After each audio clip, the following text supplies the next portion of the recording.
नमस्कार आप सभी को। मैं आदर्श कुमार आप सभी का राजस्थान क्लासेस पर बहुत बहुत स्वागत करता हूं।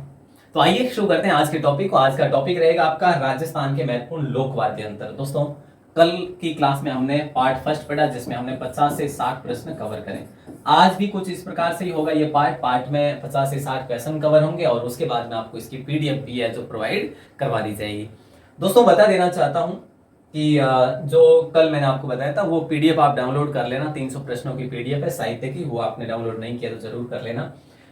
देखो, वैसे आपके लिए स्टडी ग्रुप बना हुआ है। स्टडी ग्रुप में आपको लिंक मिल जाएगा।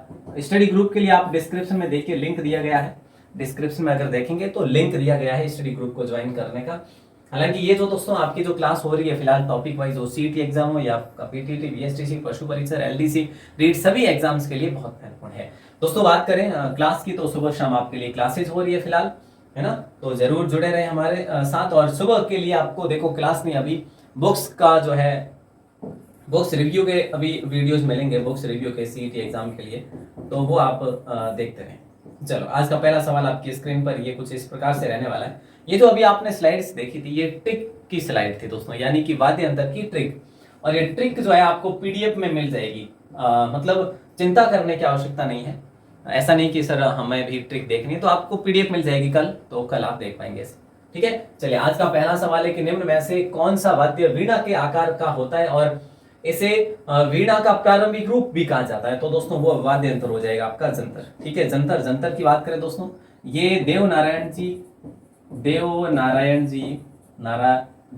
जी की फड़ वाचन के समय इसका प्रयोग किया जाता है। फड़ वाचन के समय गुर्जर जाति के द्वारा वाचन के समय इसका प्रयोग किया जाता है। ठीक है, पहली बात आप ये याद रखेंगे।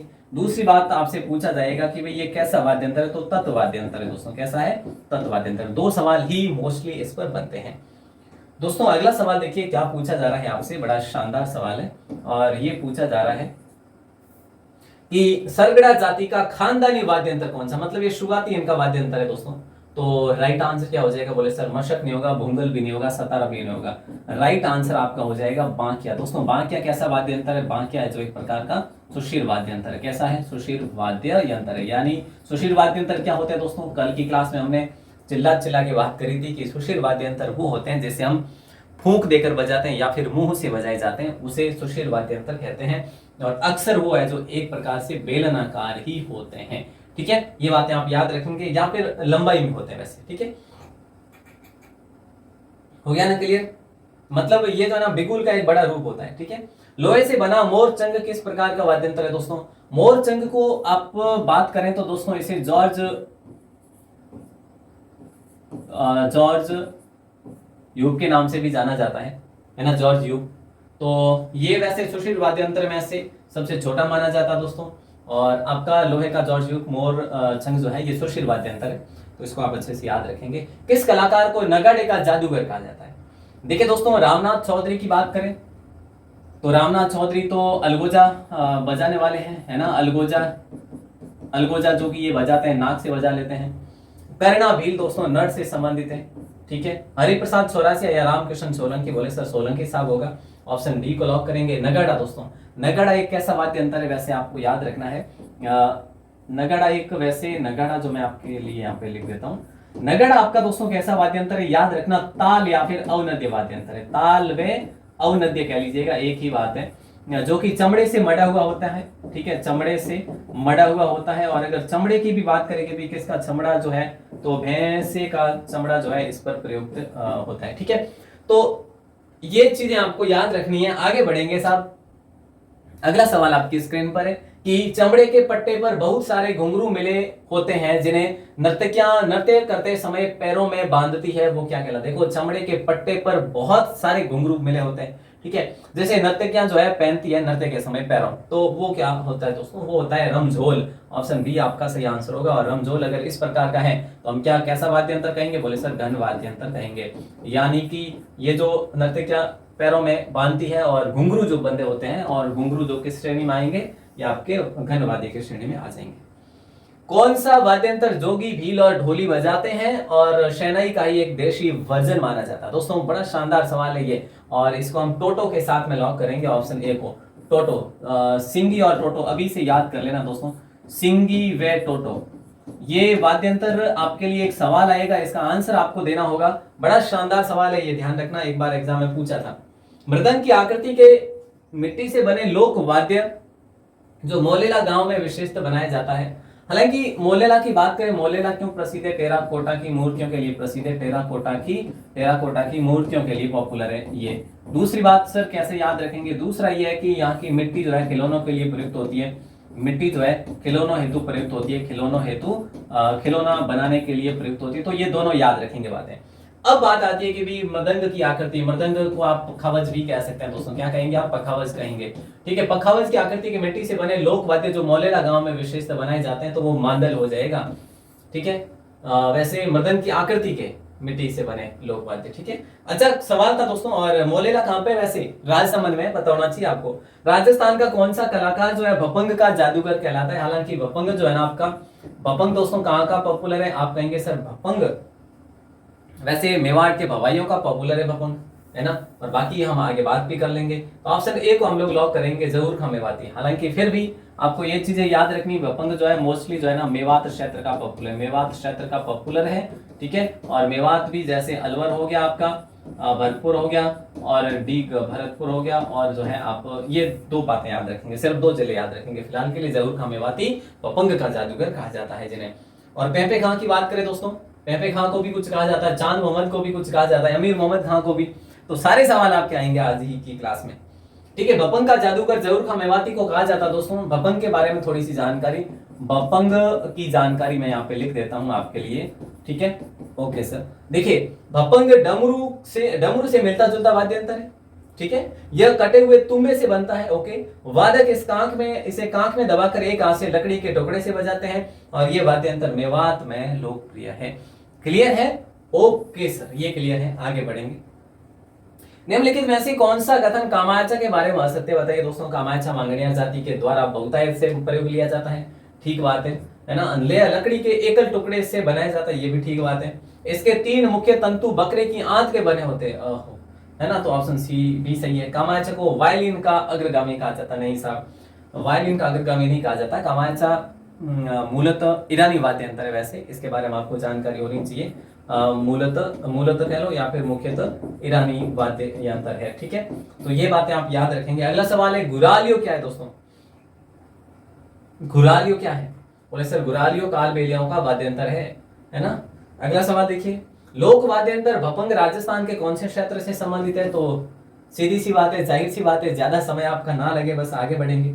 निम्न में से असुमिलित युग्म आपको चाटना है। देखिए ध्यान दीजिएगा, एक तारा एक तत्ववाद्य है दोस्तों, अलगोजा एक सुशील वाद्य है, याद रखना, फूंक से बजाया जाता है। जहांज की बात करें, घन वाद्य है जो धातु से बना हुआ होता है और चोट देकर बजाया जाता है। गुरालिया जो है ना औनद्य, ये गलत बात है दोस्तों। गुरालिया कैसा है? गुरालिया भी आपका घन वाद्य यंत्र है। कैसा है? घन वाद्य यंत्र है। और गुरालियो किसका है? बोले सर कालबेलिया का है। किसका है? कालबेलियों का है। तो ये बातें आपको याद रखनी है दोस्तों। अच्छा सवाल था ये आपका। ठीक है, ओके। अगला सवाल देखिए, राजस्थान के उमर फारूक मेवाती नाम मेवाती आ चुका है, एक बार ध्यान से देखिएगा।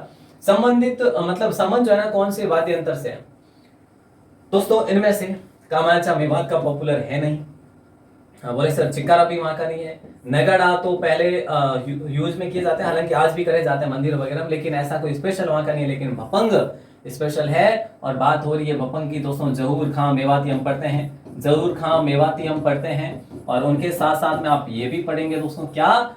उमर फारूक मेवाती। तो ये मेवात में पॉपुलर है भपंग। अगला सवाल है, में से कौन सा युग्म सही है दोस्तों? देखिए, निम्नलिखित में से कौन सा युग्म सही है? देखो, खड़ताल की बात करें, सुशीर है।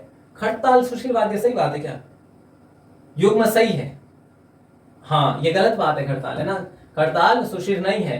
रबाब तत्वाद्य, ये बिल्कुल सही बात है दोस्तों। ऑप्शन बी जो है बिल्कुल सही है ना। बांकिया घन वाद्य गलत है, बांकिया सुशीर वाद्य है सर। ओके, अगर बात करें डेरू की, डेरू सुशीर है, लेकिन सुशीर गलत बात है। डेरू आपका वो है ताल वाद्य है दोस्तों। ठीक है, और खड़ताल की बात करिए आपका घन वाद्य है। ठीक है, क्लियर है ना? क्लियर है ना सारे? हाँ सर। चलो अगला सवाल देखो, धातु की अर्ध अंडाकार कुंडी को भैंसे की खाल से मढ़कर चमड़े की डोरियों से कसकर लकड़ी के डंडों से बजाया जाने वाला लोक वाद्य यंत्र कौन सा है? समझे नहीं आप? धातु की अर्ध अंडाकार, मान लो अर्ध अंडाकार कुंडी को भैंसे की खाल से, है ना, ख्याल नहीं है वो, खाल से मढ़कर चमड़े की डोरियों से कसकर, ठीक है, यहां तक हो गया। फिर है जो उसे लकड़ी के डंडों से बजाया जाता है। अब बताइए, ढाक, रमझोल, नौबत या पखा बजो। ओके सर, नौबत को लॉक करेंगे, ऑप्शन सी। मारवाड़ के जोगियों द्वारा गोपीचंद, भ्रतहरि और निहाल आदि के ख्याल गाते समय किस वाद्य यंत्र का प्रयोग करा जाता है? तो आपको ये याद रखना है कि मारवाड़ के जोगियों द्वारा गोपीचंद, भर्तरी और निहाल दे के ख्याल गाई जाती है और उस समय प्रयोग किया जाता है सारंगी। सारंगी जैसे कहते हैं जोगियों की सारंगी, है ना, वैसे जोगियों की सारंगी। ठीक है, क्लियर है दोस्तों। और सारंगी के बारे में आपको विदित होना चाहिए।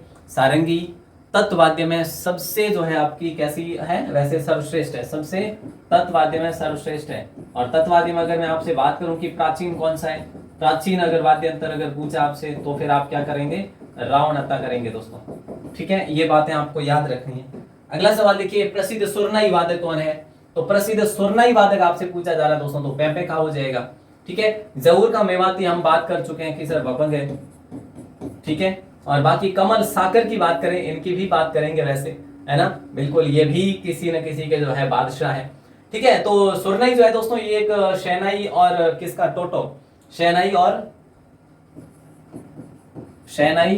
व टोटो का समन्वित रूप है, यूं समझ लो। ठीक है, समन्वित है, वहां पे लिखना था। अगला सवाल देखिए, राजस्थान का वह संगीत वाद्य यंत्र वादक जिसे प्रसिद्ध ग्रैमी अवार्ड से नवाजा गया। राजस्थान का वह संगीत वाद्य यंत्र वादक जिन्हें प्रसिद्ध ग्रैमी अवार्ड से भी नवाजा गया वो है पंडित विश्व मोहन भट्ट। इन्हें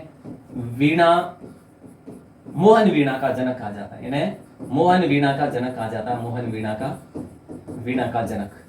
तो दोस्तों याद रखना, बड़ा अच्छा प्रश्न है और कई बार एग्जाम में पूछा भी गया है। इन्हें विश्व वीणा का जनक भी कहा जाता है, विश्व मोहन वीणा या फिर मोहन वीणा। ठीक है, अगला सवाल है, कामायचा का बादशाह किन्हें कहा जाता है दोस्तों? कामायचा का बादशाह, अभी हमने बात करी थी ना कि भाई बादशाह कहा जाता है कमल साकर खान को। दोस्तों याद रखना, कमल साकर, कमल यानी कामायचा, कमल कामायचा, है ना, याद रखने में कोई तकलीफ भी नहीं होगी। और ये जो कलाकार है ना, इनका हम जो है कलेक्शन एक साथ में भी पढ़ लेंगे किसी स्लाइड में, तो कोई दिक्कत नहीं होगी आपको, आप लिख कर याद भी कर सकते हैं। तो देखिए, निम्न में से प्रसिद्ध तबला वादक कौन है? दोस्तों देखिए, निम्नलिखित में से प्रसिद्ध तबला वादक आपसे सवाल किया जा रहा है और तबला वादक है वो है अमीर मोहम्मद खां, तबला वादक है, याद रखना। पुष्कर के प्रसिद्ध नगाड़ा वादक दोस्तों आपसे पूछा जा रहा है, रामकृष्ण सोलंकी हम बात कर चुके हैं, साकर खां, कमल साकर खां हम बात कर चुके हैं कामायचा की। ठीक है, क्लियर है सर? अच्छा, हरिप्रसाद चौरसिया को लॉक करेंगे क्या? सॉरी, नगाड़ा वादक बात कर चुके हैं, तो यही तो है ना, बिल्कुल, पुष्कर के नगाड़ा वादक, ऑप्शन ए को सही करेंगे। बाकी सदी खां को हम आगे पढ़ेंगे। ठीक है, और बाकी सभी क्लियर है, ऑप्शन ए को आपने लॉक करा है। प्रसिद्ध शहनाई वादक जिन्होंने फिल्मों में भी वादन किया है, शहनाई वादक पूछा है आपसे दोस्तों, बताइए, हरिप्रसाद चौरसिया, सदी खां या चांद मोहम्मद खां? बिल्कुल सर, चांद मोहम्मद खान को लॉक करेंगे। अमीर मोहम्मद खां को हम पढ़ चुके हैं ऑलरेडी। हरिप्रसाद चौरसिया आपके क्वेश्चन आएगा, सदी खां भी क्वेश्चन आएगा, तो यहाँ पे जो है राइट आंसर ऑप्शन डी आपका हो जाएगा। अगला सवाल है, उस्ताद सुल्तान खान का संबंध किस वाद्य यंत्र से? बताइए, उस्ताद सुल्तान खान का संबंध जो है वो सारंगी वाद्य यंत्र से है, ऑप्शन बी आपका सही आंसर हो जाएगा।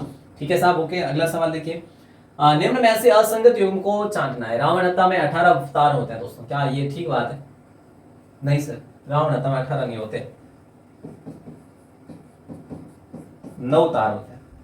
तंदूरा में 4 तार होते हैं दोस्तों, तंदूरा 4 तार। कामायचा में 16 तार, कामायचा 16 तार, कामायचा 16 तार। रब्बाज में 12 तार होते हैं, 12 तार, है ना।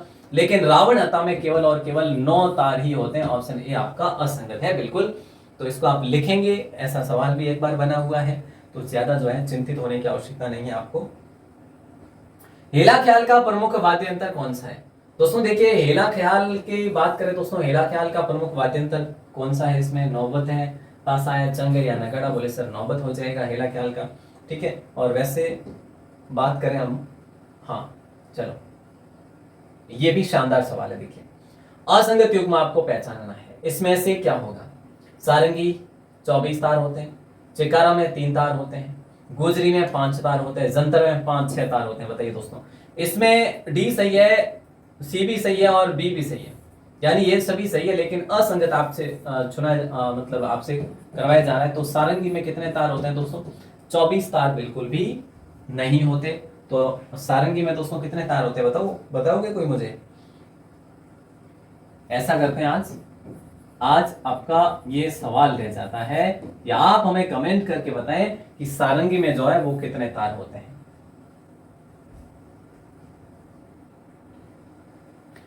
ज्यादा समय तो नहीं हुआ ना, चलो कोई नहीं। तो बताना है आपको कमेंट करके, अगर हो सके तो, नहीं तो ठीक है चलते हैं। वैसे आप याद रख लेना 27 तार होते हैं इसमें, ठीक है, ओके। 24 दे रखा ना इसमें, तो याद रखना 27 तार होते हैं। देखो सारंगी 27, चिकारा 3, गुजरी 5 और जंतर 5 है, ठीक है। ये लिख लेना, यूं तो याद होंगे नहीं एक बार में। किस वाद्य यंत्र का प्रयोग चरी नृत्य में किया जाता है? चरी नृत्य दोस्तों किशनगढ़ का पॉपुलर है, वैसे आपको पता होगा। फल्गुबाई इसकी जो है क्या है, फल्गुबाई इसकी प्रसिद्ध नृत्यांगना है, ठीक है, क्लियर है। तो इसमें किसका प्रयोग किया जाता है? थाली का प्रमुख रूप से प्रयोग किया जाता है। 1 मीटर लंबी नली नुमा वाद्य यंत्र जिसका प्रयोग चरवाओं व ऊंटों के रेवड़ वालों द्वारा अधिक किया जाता है। जैसे चरवाओं को ही देखो, चरवाए जो होते हैं ऊंटों के, है ना, ऊंट की रेवड़ वगैरह होती है, तो उनके द्वारा जो है अधिक रूप से किया जाता है वो होता है नड़। और नड़ के मुख्य वादक की बात करें तो कर्णाभील दोस्तों। नड़ के मुख्य वादक की बात करें तो हम क्या पढ़ते हैं? कर्णाभील पढ़ते हैं। है कि नहीं? पढ़ते हैं कि नहीं? बिल्कुल सर पढ़ते हैं, हमने पढ़ा भी है। अगला सवाल है, सॉरी अगला सवाल नहीं आएगा, अब आपके वाद्य यंत्रों के कलाकार हैं। देखो ध्यान दीजिएगा, अब यहां से आगे सवाल नहीं आएगा कोई वाद्य का। पंडित विश्व मोहन भट्ट की बात करें, इन्हें मोहन वीणा का जनक कहा जाता है।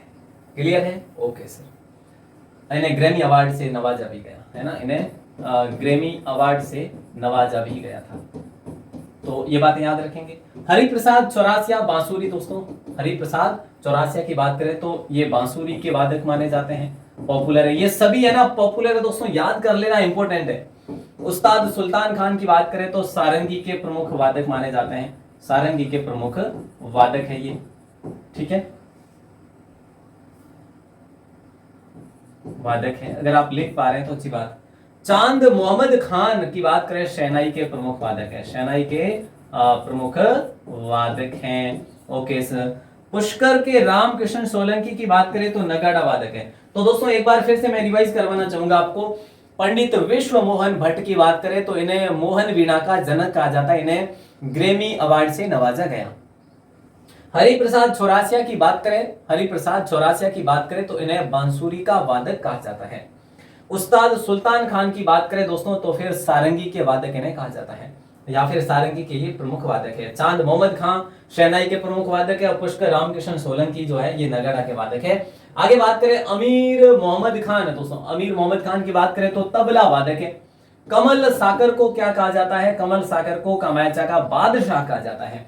पेंपे खां की बात करें तो सुरनाई वादक है, और अगर शहनाई वादक की बात करें तो शहनाई वादक चांद मोहम्मद खान है, ठीक है, तो ये बात याद रखेंगे। और भपंग की बात करें, भपंग के ये दोनों है, जहूर खान और उमर फारूक। जहूर खान तो जादूगर कहा जाता है भपंग का, हालांकि भपंग के जो कलाकार की बात करें तो कलाकार ये है भी साथ में, ठीक है, क्लियर है सर। अब सवाल नहीं आएगा, अब ऐसे सवाल आएंगे, किस वाद्य यंत्र का प्रयोग युद्ध में नहीं किया जाता? दोस्तों कई बार है ना हम पढ़ते हैं कि युद्ध में किया जाता है, अब वहां से हमारी गलती हो जाती है।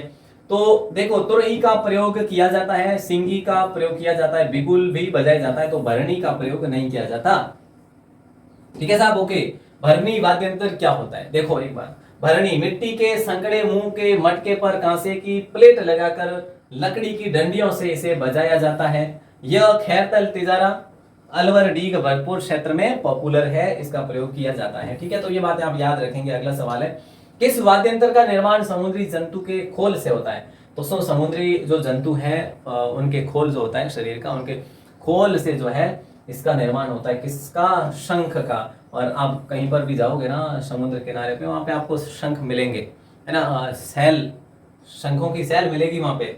अगला सवाल देखिए, कौन सा तत्व वाद्य यंत्र भील समुदाय द्वारा घुटनों में दबा कर बजाया जाता है? मतलब वाद्य यंत्र जो होता है, वाद्य यंत्र को घुटनों में दबाया जाता है फिर बजाया जाता है, तो दोस्तों वो है दुकाको, ठीक है। और दुकाको कैसा वाद्य यंत्र है? दुकाको सर तत्व वाद्य यंत्र है। यो काको है, दू काको है, ठीक है, तो याद रखो दू काको जको है नहीं, और गोड और बेस में लेन बजाया करे, या फिर घुटनों और बेस में लेन बजावे, ठीक है, याद रखना, थोड़े की करी राखो भली।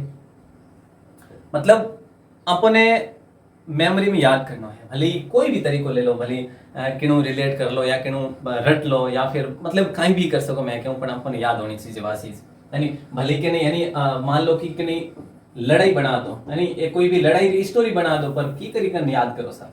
कौन सा वाद्यंत्र मुख्यतः पश्चिमी राजस्थान में बजाया जाता है?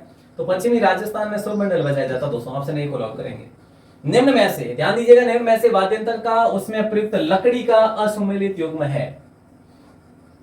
अच्छा, ऐसा प्रश्न मुझे लगता नहीं पूछा जाएगा, लेकिन क्या पता है ना, RSMSS भी है, RPSC है, कोई भी एग्जाम है जो मतलब कोई पता नहीं रहता है ना।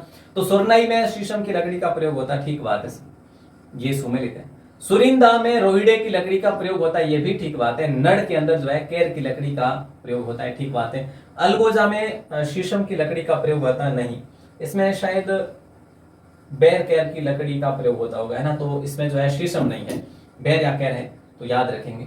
उदयपुर के पंडित राम नारायण का संबंध, पहले तो आपको ये पता होना चाहिए पंडित राम नारायण जी जो है ये इनका संबंध कहां से है?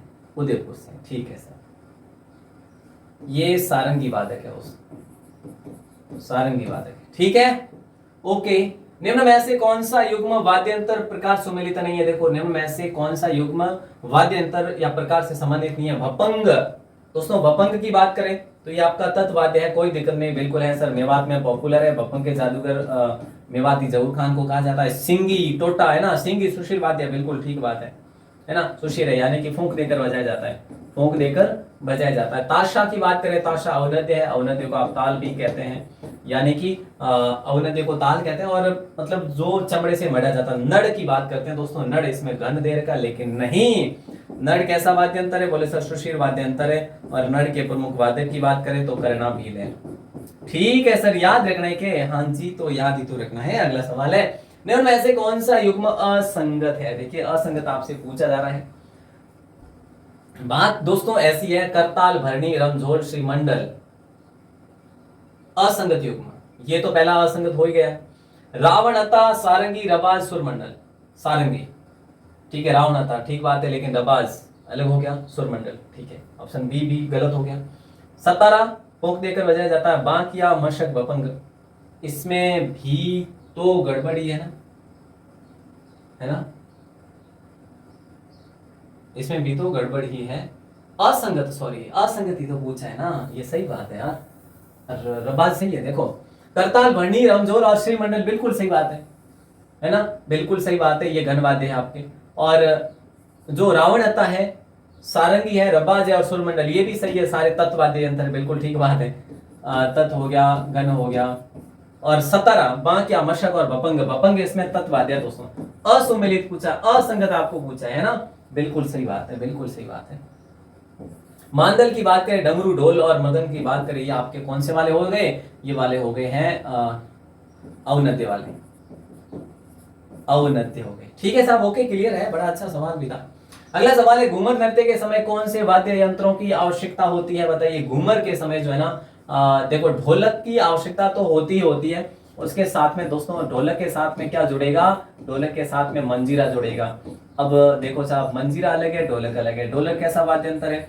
ढोलक तो सर ताल वाद्य यंत्र है। और मंजीरा की बात करें तो मंजीरा आपका घन वाद्य यंत्र है। तो ये बातें भी आपको याद रखनी है। अगला सवाल देखिए, निम्न में से कौन सा वाद्य यंत्र राजस्थान के 13 ताली नृत्य में काम नहीं आता? निम्न में से कौन सा वाद्य यंत्र राजस्थान के 13 ताली नृत्य में काम नहीं आता? तो यहाँ पे हो जाएगा आपका राइट आंसर डेल, ठीक है। बाकी मंजीरे का प्रयोग किया जाता है, तंदूरे का भी किया जाता है, चौतारा का भी किया जाता है। ये प्रश्न आपको कल की क्लास में भी पूछा था लास्ट में, और आप में से काफी भाई बहनों ने जवाब भी दिया था, ठीक है, ओके। अलवर भरतपुर के जोगियों द्वारा किस प्रकार की सारंगी बजाई जाती है? देखिए दोस्तों, अलवर और भरतपुर के जोगियों के द्वारा कौन सी सारंगी बजाई जाती है? तो याद रखना, जोगिया सारंगी बजाई जाती है। लेकिन सभी सारंगियों के प्रकार आपको यहाँ पे देखने को मिलेंगे। सारंगियों के विभिन्न प्रकार जो है, पहले तो आएगा आपका धनी सारंगी, फिर आएगा गुजरातनी सारंगी, फिर आएगा जोगिया सारंगी, फिर सिंधी सारंगी, और फिर जड़ों की सारंगी या फिर प्यालेदार सारंगी। दोस्तों देखो, धनी सारंगी जो है वो है, इसे निहाल दे की कथा सुनाने वाले जोगी बजाते हैं, धनी सारंगी। और निहाल दे की कथा जो है ये आपके मारवाड़ क्षेत्र में, आपके लिख देता हूं जोधपुर या फिर मारवाड़ क्षेत्र में जोगी लोग जो है सुनाते हैं। ठीक है दोस्तों, क्लियर हो गया यहाँ से? गुजरातनी सारंगी इसे लंगा जाति के गायकों द्वारा प्रयुक्त किया जाता है। लंगा गायक की दोस्तों बात करें तो बाड़मेर, ठीक है, और जैसलमेर में पॉपुलर है। बाड़मेर और जैसलमेर में पॉपुलर है। जोगिया सारंगी की बात करें तो अलवर भरतपुर के भरतरी जोगियों द्वारा प्रयुक्त की जाती है, ऑलरेडी हम पढ़ चुके हैं। सिंधी सारंगी की बात करें दोस्तों तो पश्चिमी राजस्थान के पेशेवर लंगा फोपों द्वारा बजाई जाती है। तो सिंधी सारंगी देखो, एक तो सिंधी सारंगी हो जाएगी, ये सवाल पूछे गए हैं, सिंधी सारंगी, ठीक है। और एक और कौन सा है सर, एक और जो है गुजरातनी सारंगी, ठीक है, गुजरातनी। ये दोनों जो है गुजरातनी, ये दोनों, इन दोनों का प्रयोग कौन करते हैं, लंगा जाति के लोग करते हैं। और जड़ों की सारंगी या प्यालेदार सारंगी जैसलमेर के मांगणियारों के द्वारा प्रयुक्त की जाती है। तो फिर जड़ों की और प्यालेदार सारंगी जो है ये मांगणियारों के द्वारा प्रयुक्त की जाती है, ठीक है दोस्तों, क्लियर है। और कमायचा का प्रयोग कौन करते हैं, वो भी मांगणियार ही करते हैं, ये बातें भी आपको याद रखनी है। चलो अगला सवाल, सिंगी और टोटा लोक वाद्य किस परंपरा से संबंधित है, बताइए, ठीक है, बताना है, बताओ। सिंगी और टोटा लोकवाद्य किस परंपरा से संबंधित दोस्तों, इसका आंसर उसमें देखेंगे, फिलहाल हम देखेंगे ये मारवाड़ के जोगियों द्वारा गोपीचंद और निहाल दे आदि ख्याल गाते समय तो सारंगी का ही प्रयोग किया जाता है। ऑप्शन बी लॉक हो जाएगा। हालांकि कौन सी सारंगी का प्रयोग करते हैं, हमने ये भी देखा, कौन सी का करते हैं, धनी सारंगी का प्रयोग करते हैं ये लोग। निहाल दे देख लो, यहाँ पे निहाल दे मैंने आपको बात कर ली है पहले से ऑलरेडी, ठीक है। अब आपसे एक सवाल रहेगा, सिंगी और टोटा लोक वाद्य किस परंपरा से संबंधित है। मैंने आपको इस क्लास के अंदर भी बताया था, बीच में भी, कि भाई ऐसा सवाल आपके सामने आएगा। और ये लो दोस्तों, जल्दी से जवाब देना है आपको कमेंट सेक्शन में बाहर आके। और हाँ देखो, एक बार बता दूं आप, ये हमारी दोस्तों इसके आगे लोक देवता की क्लास होगी कल, ठीक है। लोक देवता टॉपिक को बेहतर करके आ जाइए आप, कल पार्ट फर्स्ट होगा। हालांकि लोक देवता कितने पार्ट में हमारे कंप्लीट होंगे, 2 पार्ट में होंगे, ठीक है। लोक देवता फर्स्ट जो क्लास रहेगी वो कल रहेगी, कल शाम को, तो अच्छे से कवर करके आइएगा। बाकी दोस्तों ये क्लास होगी कब, रात को 9 बजे होगी, वैसे आप सभी को पता होना चाहिए।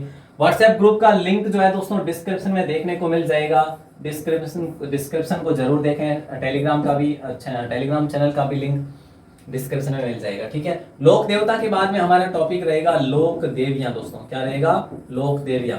और एक और टॉपिक रह जाएगा हमारे लिए संत संप्रदाय, क्या रहेगा, संत संप्रदाय। तो ये होने के बाद में हमारी कला संस्कृति हो जाएगी फिनिश, हम प्रवेश करेंगे इतिहास में, ठीक है। चलिए, उम्मीद करूंगा दोस्तों क्लास आपको बेहतर लगी होगी। अगर पहली बार हो चैनल पर तो सब्सक्राइब जरूर करें। आपको जो ये पीडीएफ मिल पा रही है ना, ये पीडीएफ आपको राजस्थान क्लासेस की वेबसाइट पर मिल रही है। मैंने आपको बताया आपको करना कुछ नहीं है, गूगल में जाना है और गूगल में जाकर टाइप करना है सर्च बार में rajasthanclasses.in, तो आपको आपकी अपनी वेबसाइट मिल जाएगी। और वेबसाइट अगर मिल गई तो फिर आपके लिए फ्री पीडीएफ भी बहुत जल्द मिल जाएगी, वहां से डाउनलोड कर पाओगे, ठीक है। ऑल द बेस्ट, मिलते हैं अगली क्लास में, तब तक के लिए जय हिंद, वंदे मातरम।